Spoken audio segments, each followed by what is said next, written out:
Show. Weekdays Monday through Friday at 12 noon. KUAW around the world on KUAW.org. Todd Tribbett, we gonna be all right here on the Jamal Bakes Show. I'm your brother in Christ, Jamal Bakes. Thank you all so very much for hanging out with me, fam, for another weekend, all right? We've got a big show for you, man. As always, the Rose Show Live will be here with her Faith Move next. All right, you're listening to KUAW Radio, Kansas City's global community radio station. We don't only bring you videos on Facebook and live in the WEB Du Bois Learning Center. We up on the third floor, putting it in as we always do, doing what we do every Tuesday. You've tuned in to Black Matters. All right, you're listening to KUAW Radio, Kansas City's global community radio station. We don't only live in the WEB Du Bois Learning Center. We up on the third floor, putting it in as we always do, doing what we do every Tuesday. You've tuned in to Black Matters. Black Matters. We tuned in to Street Therapy. It's the Street Therapy KC with your man Chris, CJ.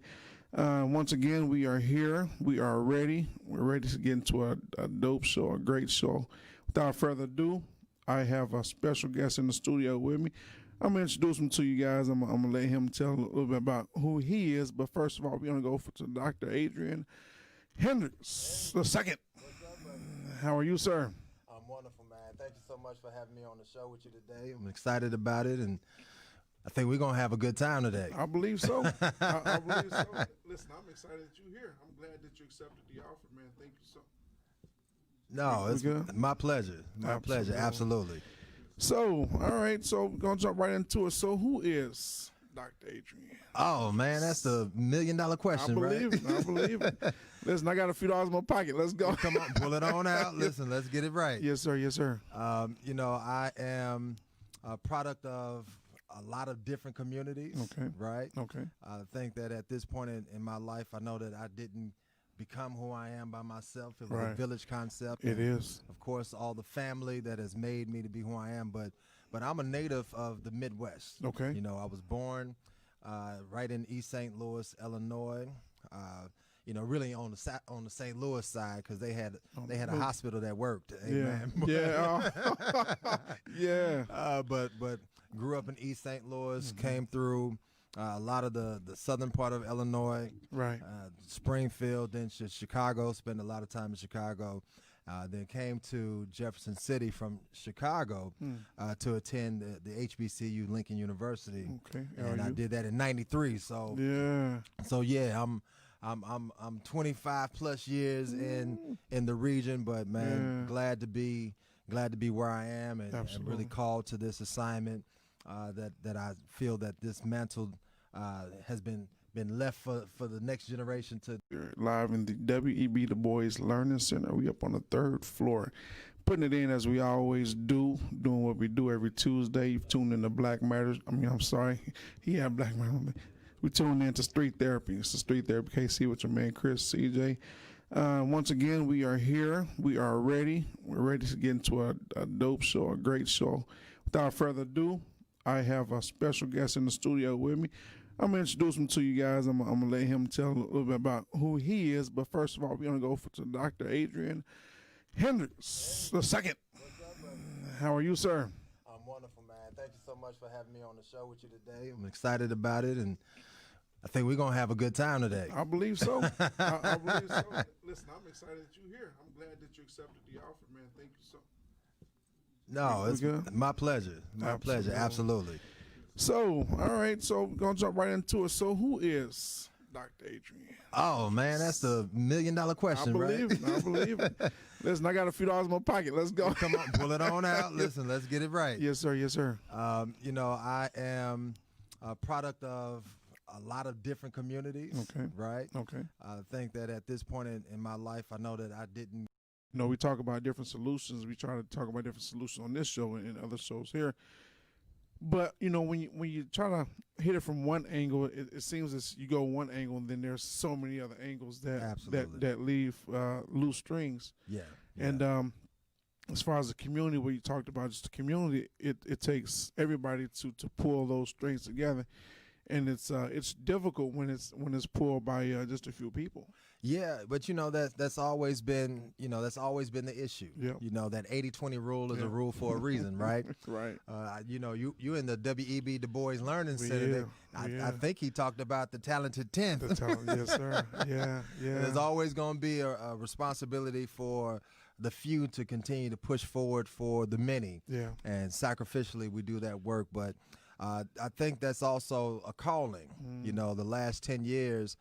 I've been working for Lincoln University Cooperative Extension, and a lot of my work in that area has been specifically for serving underserved communities, underserved family, impoverished families, most of what we can identify with. Absolutely. And so all over the state, all over the country, but in particular all over the state. Yeah. I traveled to Kansas City, to St. Louis, to the Boot Hill, Sykeston, and Charleston, and Poplar Bluff and Little Burn, all them areas where where you can still see and get a glimpse of those chains that we're trying to cast off. Yeah.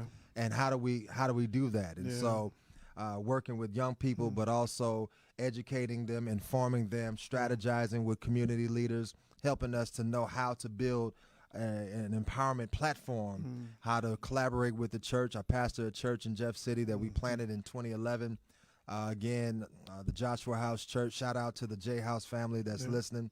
But we look at those things and we consider what if we didn't do the work, right? So that we just know that we can't stop because we are, as a product of what we're standing in today, we're standing on the shoulders of those people who've come before us. Yeah. And so we can't let it go, man. We got to keep on pressing. Yeah, we can't stop because there are a few of us, and I think when it's one can chase 1,000, two can chase 10,000. All right, man. Now, don't stop. And you look at that, man, and you see the profound change that one person can make over the life of many people. That's right. And a lot of times people say, well, what difference does it make? My 2 cents really doesn't matter, but it does. All right, that's right. Because your 2 cents to someone, they take your 2 cents, they take it and build on that 2 cents because, when you plant that seed, obviously the seed gets watered and then God gives the increase. Well, it's interesting. You learned that from grandmama way back in the day, but somebody else spent $80,000 to $100,000 in doctoral classes and going to graduate school to learn that same concept that you build knowledge on the knowledge that has been validated, proven, that has been proven, validated, and is really tangible and relevant for today, and then move that knowledge forward. Just one, and so we're looking. Sometimes we're a little greedy because we're looking for the big bang, the whole problem being solved in one fell swoop. Right. But no, it's little by little. Yeah. It's little by little that we build that kind of strength and fortitude that builds that kind of quality that we can rest on, and hopefully we all get to make a difference. Absolutely. I heard a quote, and I don't know who it's from, but it says it's easier to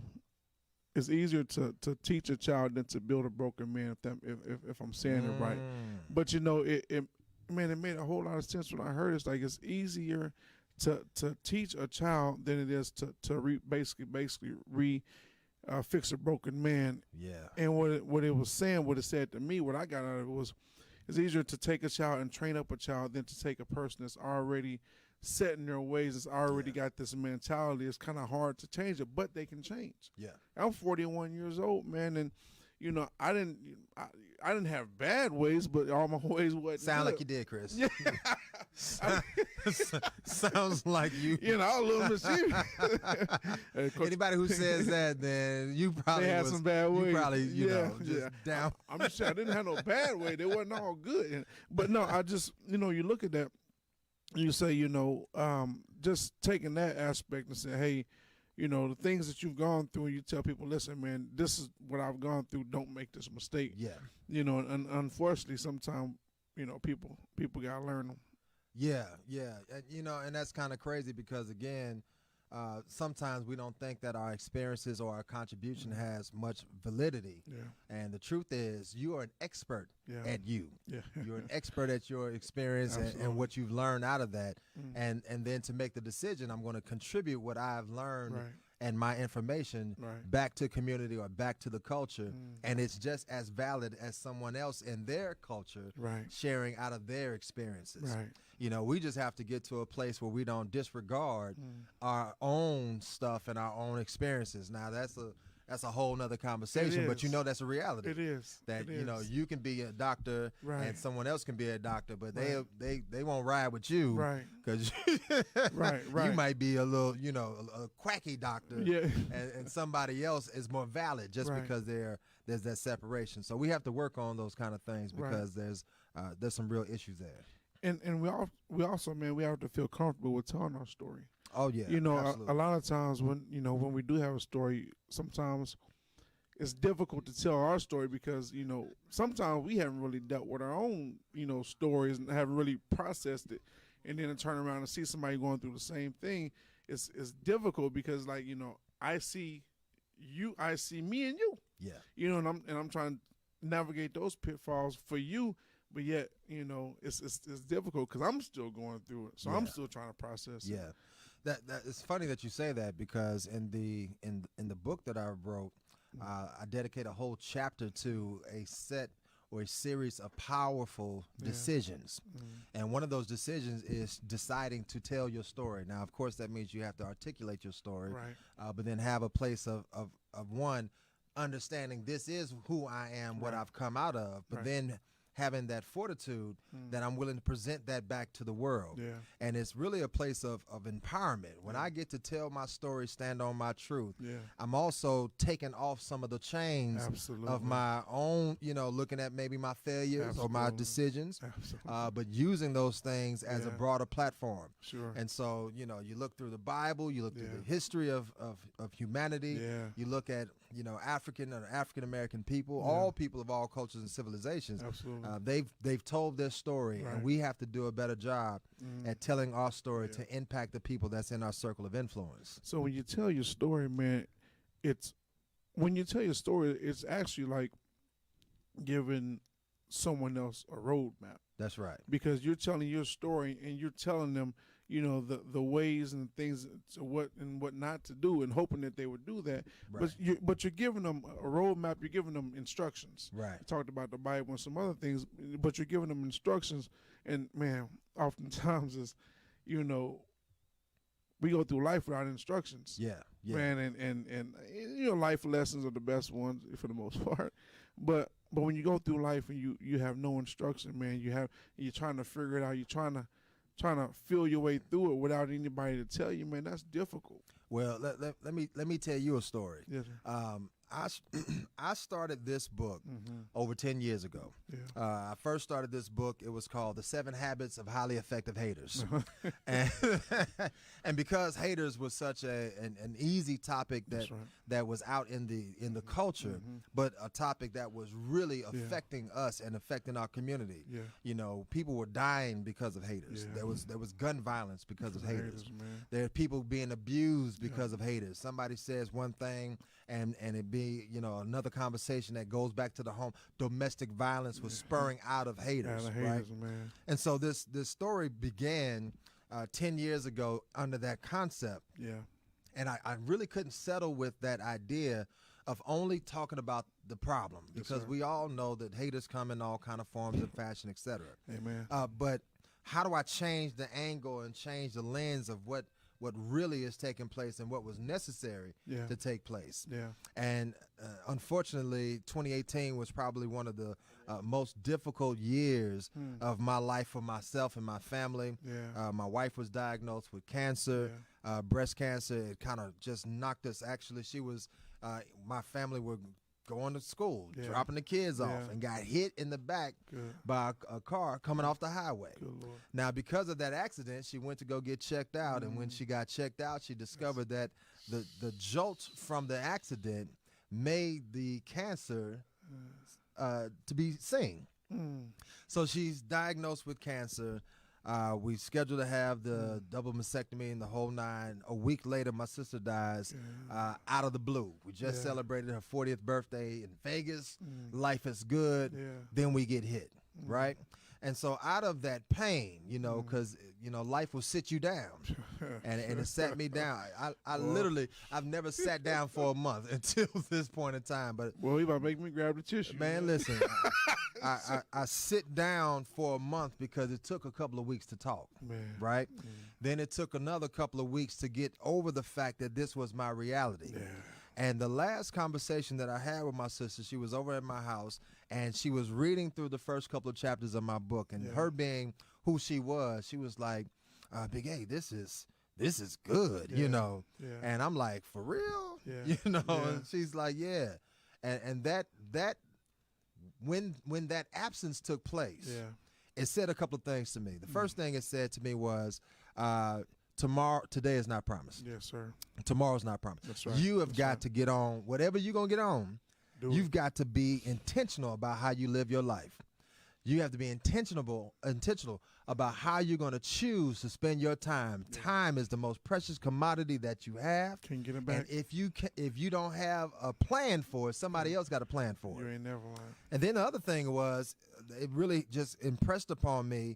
I have got to start doing those things that I dreamed about. I got to start doing it, right? And so there's just this idea of, oh no, I got to get done, and this work needs to be done. And I got to writing, man, and I just channeled, you know, that tunnel vision to get this work done, because I kept seeing all over the country, I kept seeing people that I knew, people that I love, and people just like me, just like you, dealing with this kind of pressure, dealing with these kinds of explosive situations that were showing up at the job and the community, and, you know, relationships being torn down, schools and schools, a classroom, business room, and how do we navigate that territory? You know, how do we move through that kind of circumstance and have a sense of purpose to the degree that I can walk in confidence, knowing that what is for me is for me. It's for me. Right? And how do you grab people who don't, you know, they ain't doing church. How do you grab people and remind them there's value in you and in your dream? And let's help you grab a hold of this life. If we're going to live, let's live with purpose and passion. Like, I don't preach to me, and man. let's go get it. I don't want to hear that preaching stuff. Man, I don't want to hear that preaching stuff. So I wrote it because I took it back to the hieroglyphic times of that divine space of writing and giving it a place in history. And so developing a hater-proof mindset has become the place that we've started that conversation, putting a bulletproof vest on the mind so that you can go out here and be effective. Back up real quick, man. On the hieroglyphics. Yes, sir. Stuff that was written on the hieroglyphics. Yeah. Things that through history that has been revealed and through, you know, archaeologists, you know, things like that. But things has been revealed to us, man, that has been covered up. Right. You know, and things that has been revealed to us that has been lost and things like that. Yeah. You know, that has been written down. And I think it's so important that you said what you said, man. It's like you have to take the invisible and make it visible. Come on. And put it in print so people can see that. And if there was not the hieroglyphs, then there wouldn't be, you know, the knowledge that we understand about maybe our culture and ourselves. If there's not a book like Hater Proof, and we'll talk about the book, but there's not a book, which we've already been talking about, we'll dig into it just a little bit.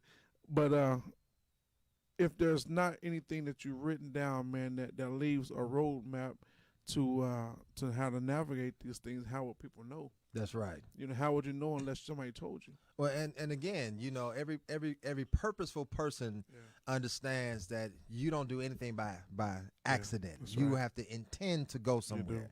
If you're going to develop a business, they tell you get a business plan. Right. You know, the Bible will tell you write the vision. Yeah. Make it plain. Make it plain. So somebody who got some go get it about them can look at it and get to moving. Right. Yeah. And so everything that you're trying to build, and even as you build self. Right. So we are expecting everyone else to make a contribution to who we are. Yeah. When we haven't made a contribution to who we want to be.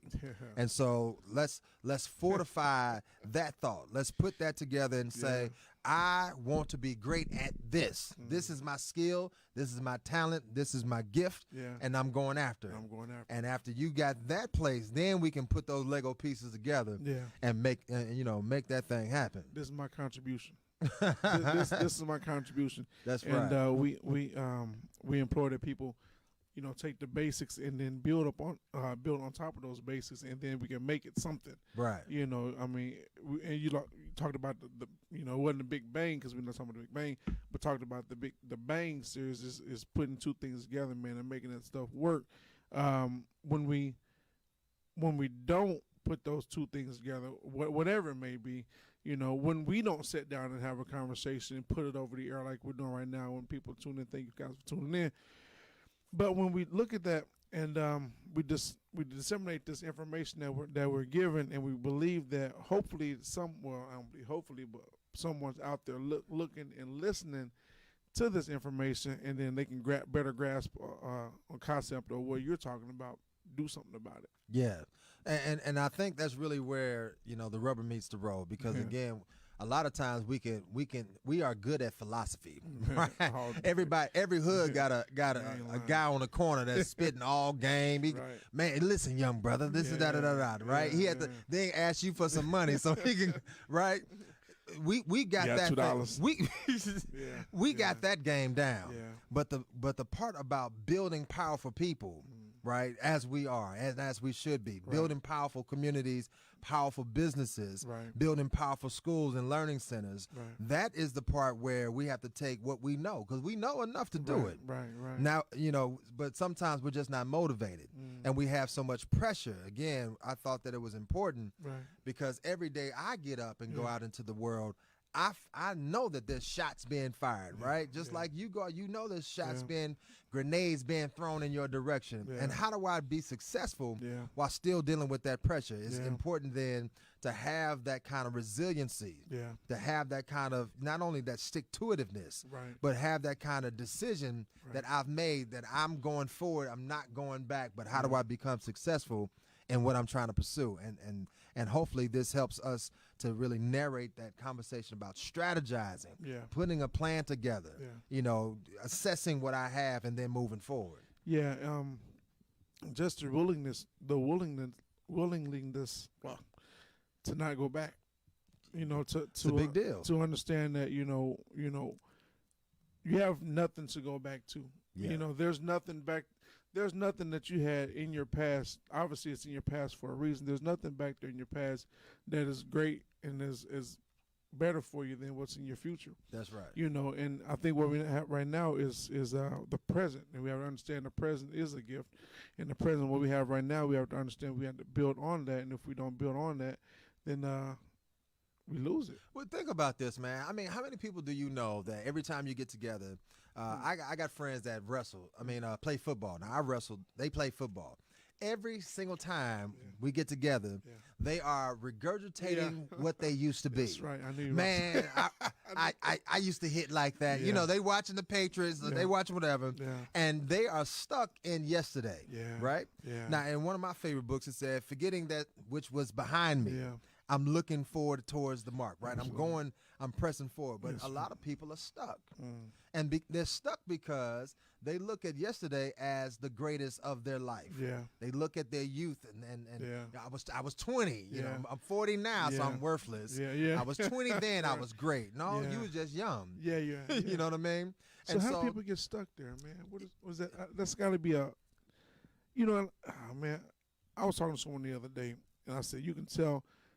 A lot of times, even in our neighborhoods, man, when you go past somebody, you can tell what era they got stuck in.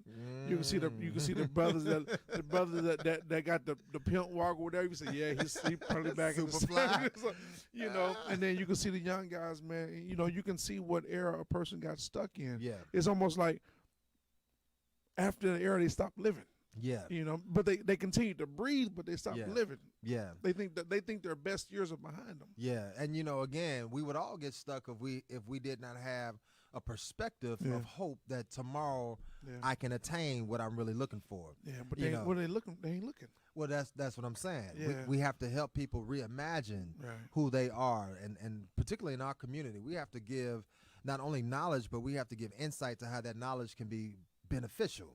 Yeah. There's no drive for me to go through all this trauma, all this hard work if there's no gold at the end of the rainbow. Yeah. And so, for a lot of us, we have to reimagine and reconceptualize who am I in this world? Yeah. What am I here for? Yeah. What am I designed to do? What can I do Yeah. that can't nobody do like me? Yeah. Right? And a lot of times, man, in our community, especially young black men, we're visual. What I saw. My father wasn't in the house, so I had stepfathers. I saw them getting up and going to work, but then they were working hard. Day in and day out, tired, but then you seen the dope boys. Right. They quick. Right. They had all the beautiful stuff. They had the nice ladies, had the nice cars, and they look good, Right. flashy. So when you look at that, that was easy, quick, and gratifying. Right. It was instant. Right. But then you see them go to jail. That was instant. Right. But the glamour of it was what drove a lot of people to that. So I guess the imagery of that whole concept was, I like that. Yeah. That's what I want, but not really understanding that, with that strings, but it doesn't matter about the strings. I still like that. Right. But turn that concept over and seeing something better, as you're talking about, the imagery of it, man. We have to see, what it is, because we, a lot of times that's our vision, that's our goal. Right. And so, we can see what others have, and the truth of the matter is we look at those things, we emulate that because we tie it to a sense of significance. Yeah. Right? Yeah. That I'm here in this world, that there's something that I have that is valuable. All those self-identity pieces that we look and see in other people, and we look to, how do I achieve that myself? Yeah. Right? And whether I do it through dirt, Right. or do it through building. Dirt or work. Yeah. And so the other side of that is you want to go to sleep at night. You want to be able to rest well. Yeah. You want to do things that can't nobody take this away from you. Absolutely. And it's kind of crazy to me because the first time I sold my book for the first time, I understood what the dope boy felt like. I understood for the first time that I had a product. Yeah. Now, I don't have to look over my shoulder with what I sell, but I understood what that sense of purposefulness, that I am a businessman, right? I have value. I have something that you want. I'm in demand. I felt all those emotions, and I understood psychologically all those things that came with the exchange. And then I said to myself, oh, we can do this. We can do this. Yeah, right? You get that was it that shot of dopamine or whatnot. Yeah, you get that exciting. that dopamine go through your body, yeah. that sense of pleasure. Yeah. And so, again, just like as you are, making your contribution to your listeners, the people that are hearing you, they're listening to you because they're grabbing something of value out of your conversation, out of your speech that lets them know I'm not by myself, right? Yeah. That I can be informed, that I can be encouraged, et cetera, et cetera. Absolutely. And so we are just, again, pulling those people together that have that gift or that information, that talent, and then pushing that into the people's face that says, I know what you've been looking for. Let me help you. Let me help you do this in less time, less energy, less effort. Yeah, absolutely. Ms. Walker, we're going to go ahead and take a break here. We at about a 4:30 hour. We're going to take a quick break here. Thank you for tuning in. Hey, listen, if you want to reach us on the cell phone, call in 816-599-6893 to ask Brother Adrian, Dr. Adrian, a question. 816-599-6893. And you can also hit us on Facebook as you are. And also KUAW.org.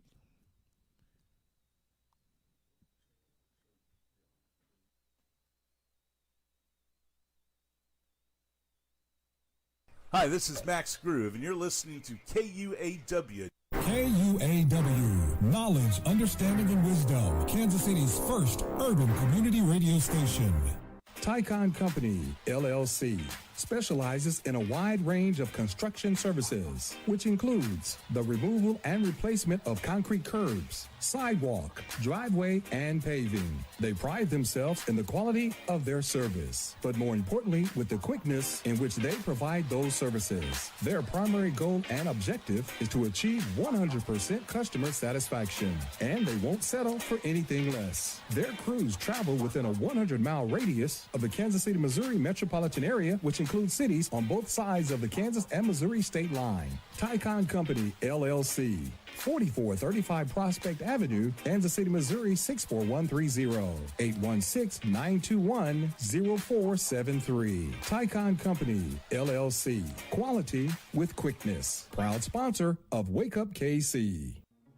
Moreland James Bank and Trust is a proud sponsor of KUAW Radio. At Moreland James Bank and Trust, we believe that an understanding of financial values sets individuals up for a strong future. Whether you want to talk about checking and savings accounts, review lending alternatives, or discuss starting your own business, we have the right people to listen and advise. Visit us at mjbtrc.com to get started today. Member of FDIC, Equal Housing Lender. Now on the air in Kansas City, the Cheryl Underwood Show. We are proud to be part of the KUAW family. The Cheryl Underwood Show. Weekdays Monday through Friday at 12 noon. KUAW around the world on KUAW.org. This is comedian Janelle Banks, and you are listening to KUAW Kansas City. This is Lene Gray with the Lene Gray Show. Tune in on Tuesdays at 8 p.m. to KUAW, Knowledge, Understanding, and Wisdom. You can also tune in online via the TuneIn app or at KUAW.org and on Facebook at KUAW-LPFM 985. All right. We back. Back in the house. All right, we are back. Yes, sir, back in the house. Once again, y'all tuned in to Street Therapy KC. It's your man, Chris CJ. I'm sitting here with my dear brother here, Dr. Adrian Hendricks II. Yes, sir. Man, I appreciate you, brother, for being in. So the first segment, we're really just talking about really, man, just try not to get stuck. The effects of society. The effects of society. Yeah, try not to get stuck. It's a real thing. Yeah. Turning the invisible to visible. Getting that stuff out of your mind. That I'm gonna do it. So, yeah. Hey, I did it. Yeah. I did it. Yeah. I really did it. Yeah. And then talking about just the gift and the appreciation for giving somebody something, especially giving somebody a product that you created. Yeah. And the product that I'm talking about is your book. Yes, sir. We're going to talk about this book here. It's called Hater Proof. All right. This book here.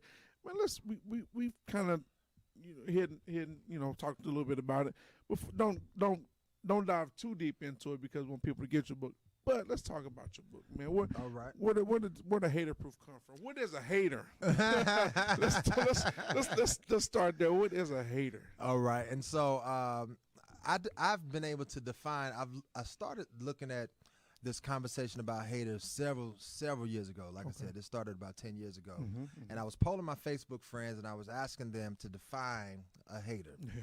And I mean, I've got over, 200 different definitions, all kind of different experiences. Yeah. And I was able to take that information and aggregate that to see what were those major areas where people were dealing with haters. Yeah. And so I defined a hater as a habitual antagonist that endanger reaching success. Okay. And so there's all kinds of different, our culture gives language, but there's all kinds of definitions, but about haters. Yeah. But a habitual. Now this is somebody that is repeatedly constantly, in your face with their nonsense. And so a habitual antagonist. Now we know that an antagonist is someone who works against you. And so a habitual antagonist that picking on you to somebody's constantly antagonist. That's right. Yeah. Right. That endanger reaching success, and that makes it personal. Yeah. Because your hater is hating you. Absolutely. And so I framed it in that context, but then I also got to framed the idea of a hater-proof mindset. Yeah. And that came out of my mindset research that, I was doing 5 or 6 years now on growth mindset, incremental learning theory, but growth mindset, and the whole concept of how mindset in and of itself can affect success. Yeah. And so I was looking at it from an academic point of view for African-American students and first-year college students, but I saw this commonality between mindset and success, but then also as a pastor, I was saying this connection between mindset or growth mindset and faith.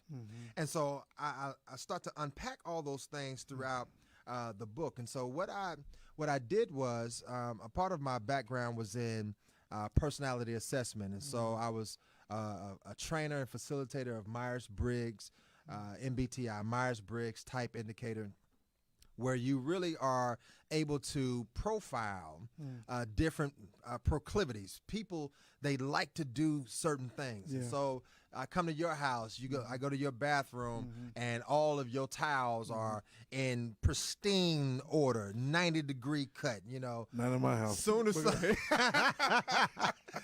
as somebody move your little towels, you upset, because that's how you... That's what you like, right? Yeah. And in somebody else's house, they just got a pile for this and a pile for that and a pile for that. Don't disturb that, because I know how I got that, right? Those proclivities. And so I took that concept and started to look at what we call haters, and I began to profile hater types. Let me ask you a question. How can you tell if a hater is it personal, or is a person or hater don't want you to prosper? Is it the fact that they're against you, or is it the fact that they're against you bettering yourself, or you know what I'm saying? Right. Is it personal, or is it the fact they just don't want you to just do it, right, get big, or whatever the case? Right. So as you'll see in the book, what I try to help people do is, one, assess each of those hater types. Yeah. And so we have a vexer, we have the pretenders, we have the bullies in our lives. Yeah.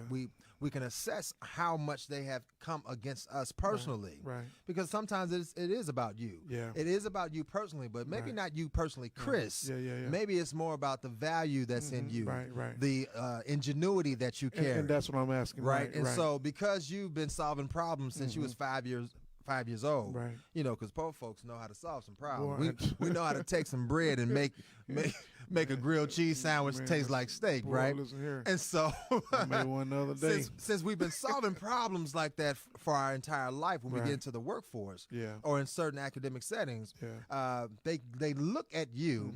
And you immediately know how to, you know the answer, right? Yeah. And now you got haters Yeah. because that gift has been showing up your whole life. And so we try to distinguish between those things and some of the culture or the climate that goes on with that. Yeah. But then also, how do you navigate around that? Right. How do I deal with that without losing the sense of self? And so we want you to be able to take a position that you as a person has value, and what you are trying to do in this world, that is yours, right? And no hater, no instigator, no antagonist can rob you of that particular stance. Right. But sometimes we get knocked down. Absolutely. And the haters seem to win. So we give you a battle plan on how to be successful. Right. So as a pastor or a member of the clergy, how do you deal with that in going through in your ministry, or how people that I mean, obviously you notice it, you pick up on it. Now how do you deal with that, as far as when you're preaching a sermon? Do you preach the Bible as the Bible and let the chips fall where they may, or you understand what's going on in the congregation, or what's going on in the climate, what's going on, whatever, and then try to navigate a message that may hit the people where they really need it? Not to say that the Word of God doesn't, but you understand what's going on in the community. So people, Well, just like in all things, even if you were a social scientist, your job is to have an understanding of the pulse of community, right? Right. Even in your family, as a father, your job is to know what's going on with your kids. Right. You have an idea of what's going on in the pulse or the flow of what's going on in that environment. Yeah. And in the same way, in the church or in the job and so on and so forth, we have the ability to have some insight on what's going on in community. Now, the place that we seemingly have the least amount of understanding sometimes is the man in the mirror. That you don't know. I don't know what's wrong with me. You know, you've gone through the cycle so many times and you throw up your hand. I'm tired of going through this cycle. I'm tired of every year going through this depression. I'm tired of being with the same people, having the same experience, doing the same stuff. And we've all done it, right? Right. And so there's got to be a place where we can diagnose what's going on inside as well as outside. And then your wife asks you what's wrong. You say, I don't know. I don't know. Now, what becomes powerful, though, is sometimes when you can put a name on something. Yes, sir. That's all you really need. That's right. Like I didn't know why every time this person kept coming up into my world that I would have a headache for 3 days and they would just dump all their stuff into my life until I found out that this person was a vexer. This person had a job. Their job was to make me worry. And every time I say, here she comes, dumping that worry, that rumination on me. Absolutely. And so day after day, I'm going through the cycle of repetitive thinking, trying to figure out why I got, why I'm uptight and snapping at the kids. It's because of this one, right? I had to tell someone that years ago. No doubt. I had to tell someone that years ago. I was like, why do you allow this certain person to come through all the time if you know that that's all? I said, they're literally using you as a trash can. He said, what do you mean? I said, they come over your house and dump things from the kids, things from their boyfriend, things from their job. They literally dump everything on you and they leave. Right. Like literally leave. Like and then me and you are at it. Or you know what I'm saying? We going through because they, I said, you got to quit allowing this. Right. Got to quit allowing this. And then, but when people know that they can do that, they do it. And so it becomes important. You got to set boundaries. That's right. Yeah. And so this work is based on and rooted in social emotional learning. Is rooted in mindset research. It's rooted in a lot of these concepts that we, and I try not to make it heady at all. Right. It needed to be something that anybody can pick up. Absolutely. Open the book and see. Yeah. Like I've had people call me and say, listen, man, I read your book. I literally can see the boss that I was working for. I see them in your writing, right? And when you have that ability to see some of the problems, it gives you a starting point. Like, this is what I know. I'm dealing with a pretender. This person, especially in relationships. Now, we've all had some pretenders show up. They pretend to be your friend trying to get at your girl and all that. So, they got their agenda. Man. And so to be able to identify that, but then give strategies on how to move through that, how to have your own sense of purpose through affirmation, through meditation, visualization, through prayer, but then also through powerful decisions. Because some things we have got to decide for ourselves. If you're going to be great, right? If you're going to be great, even in this work, you've got to decide that you're going to grow. Absolutely. And every day you got to make that decision. Absolutely. I'm deciding that I'm going to grow. Absolutely. I'm deciding where I'm going to engage in warfare. You're right. And if the warfare is worth the results, right? Because some of us just are going to be arguing. But if I can see that this is a challenge that's worth the risk, then I can invest in going after it. I guess it's the thing to say, do you want to win the battle or do you want to win a war? Exactly. Do you want to continue to fight the same old battles or do you want to get the bigger picture and get the war? Exactly. And I think that's really what's important, man. I think that's what we often we miss sometimes. We spend our time a lot of times just chasing, for lack of better words, chasing our tail on things that really don't matter.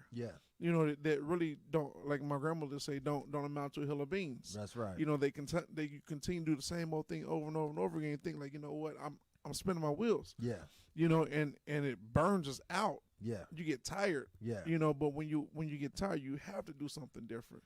So here's what's crazy to me. So, all the people that you have on Facebook right now, all the listeners that we have, we know that wherever they are, whatever situation that they're going in, that there's something that we can offer, even in this conversation, that'll help them throughout their right now and tomorrow. And so I tell people, for an example, how you make your decision is going to be the difference between you being on top of of the heap or at the bottom. And so one of the habits, I call them hater-proof habits. One of those habits is deciding to be intellectually flexible. Okay. Right?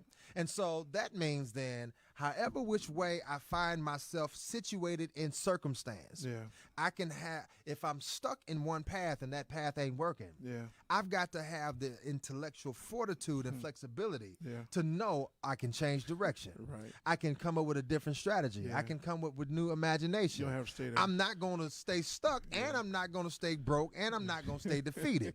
Actually, I'm just going to get a different game plan. Now, that may be the difference between you making $100 or $100 million. Yes, indeed. Yeah. Right? Yeah. But you have to come to make that decision first. And then be willing to go forth and do the work. And having that kind of, just those small nuanced spaces where I'm saying, you know, the big picture is really what it's all about. How do I get to the end result? And then making that move. Yeah, you know, there's an old cliche that says, you know, tired of being sick and tired. You know, you gotta get to a point where you're tired of being sick and tired. You know, whether that's in a bad relationship, whether that's been at a dead end job, or that's being just about, you know, your personal self. You know what I'm saying? How do you make that change? Just like, you know what, I'm done. You know. So that's what I did. I kept saying that, you know, certain people were going through the same type of cycles. I kept looking and seeing the same kind of burdens. You know, young entrepreneurs, people that were in the corporate world, people that were in academics, students, etc. And I'm like, well, how do I help you move through that? And so I started to profile these 6 different hater types. Right. What's one of the biggest hater types? I think the hater type that I would see that is most disruptive is probably the pretender. Right next to the pretender is what we define as the bullish bully. That's the overt hater, right? That's the one that's at the job just straight clowning and disruptive. You know what I mean? Right. But the one that I think that has disrupted people is when they uncover that they've had a hater in their house, when they've had a hater in their circle of friendship that has pretended to be there, pretended to be for them, and didn't know that the whole time they was here trying to steal your goods. It was a leech. You know, maybe a parasite. The Backstabbers was the song, right? OJ's.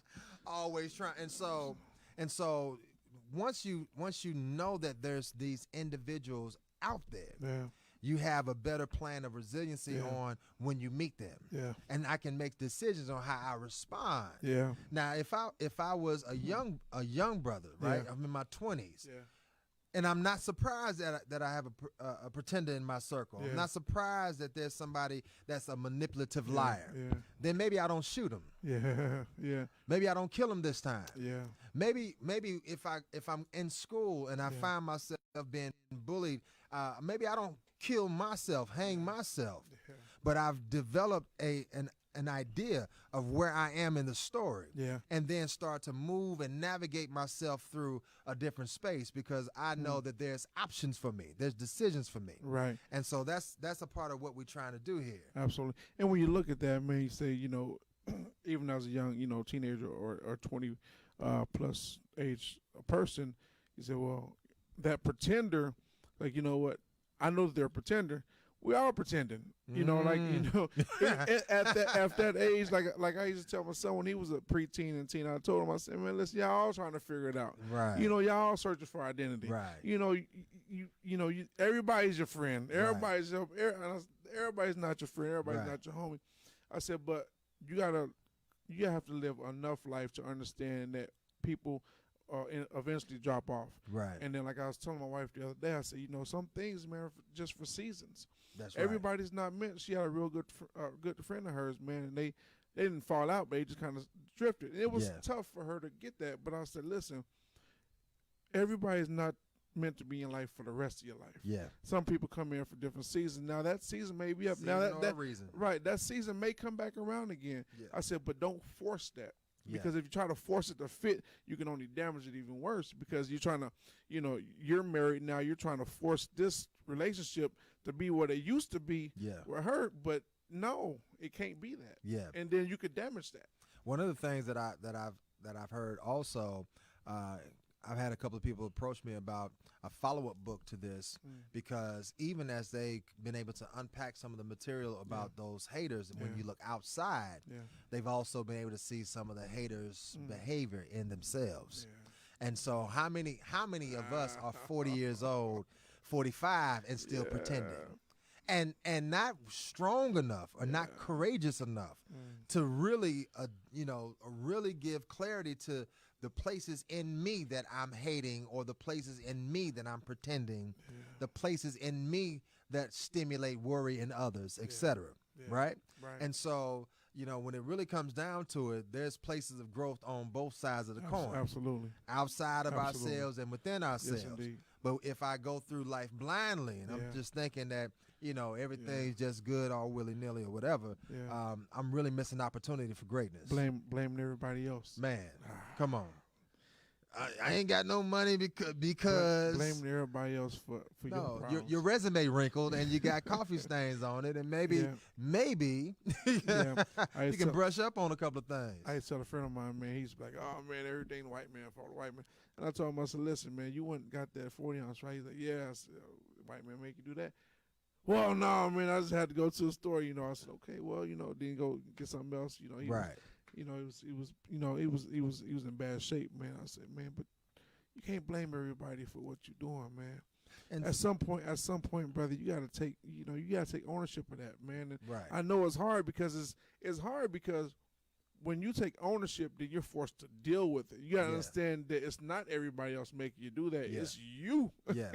And so what's kind of crazy to me is here you are and here I am, and we're on this platform because we're promoting the idea that there are solutions, right? There's solutions that we can begin to foster and to work on.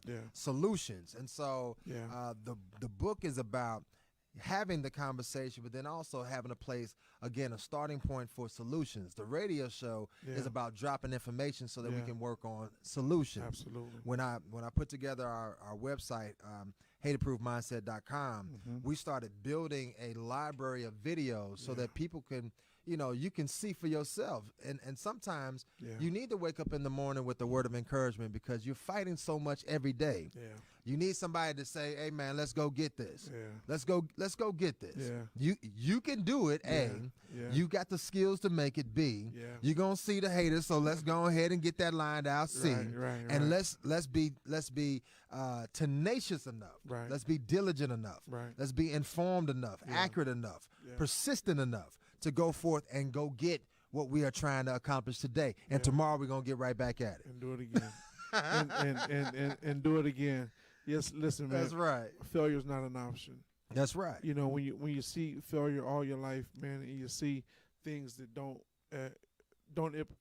exuberate success, and not to say that people are not successful. What I'm saying is when you see things that are constantly, maybe paycheck to paycheck. When you see things that are constantly, I'm just down and out, dog.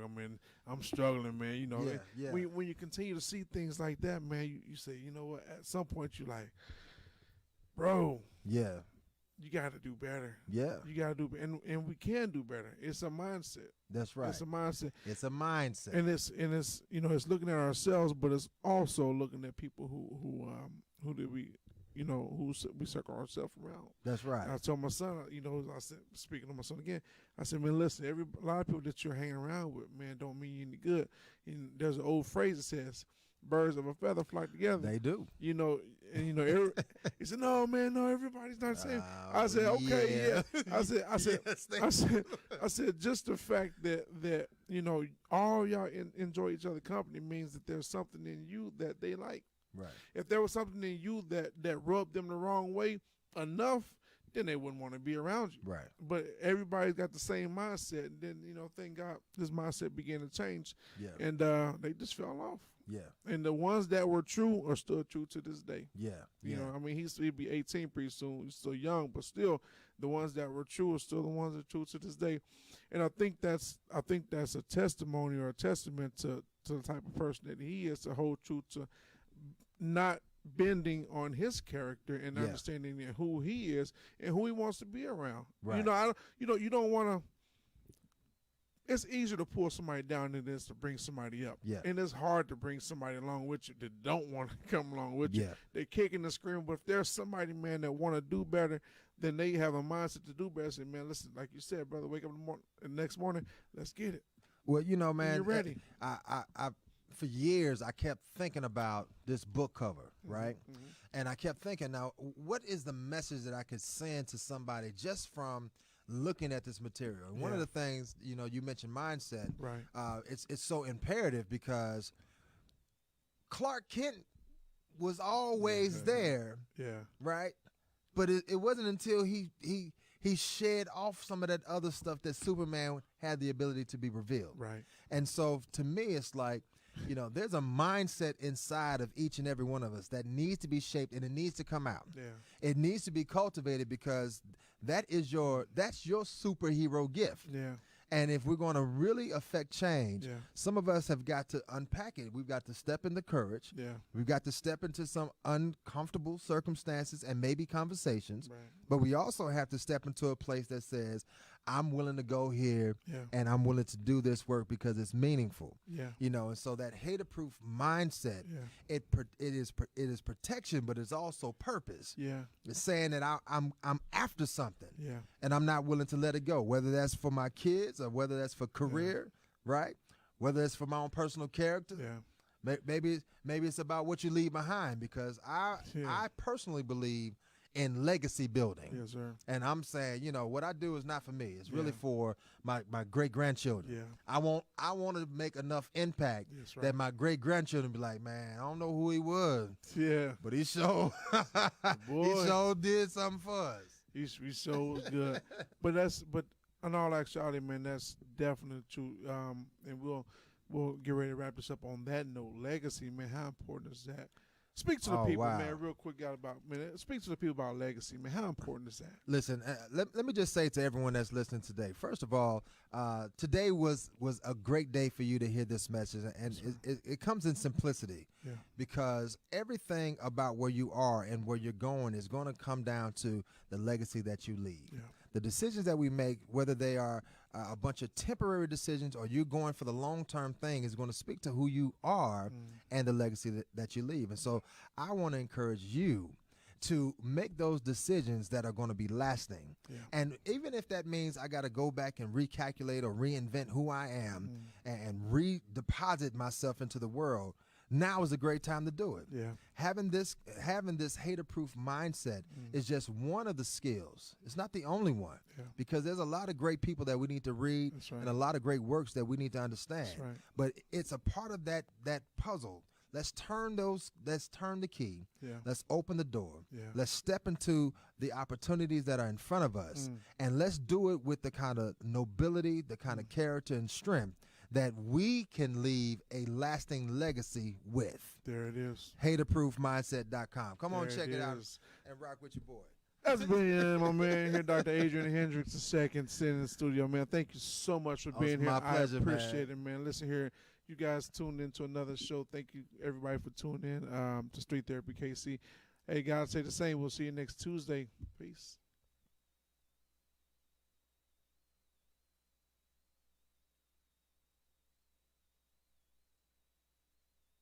Hi, this is Max Groove, and you're listening to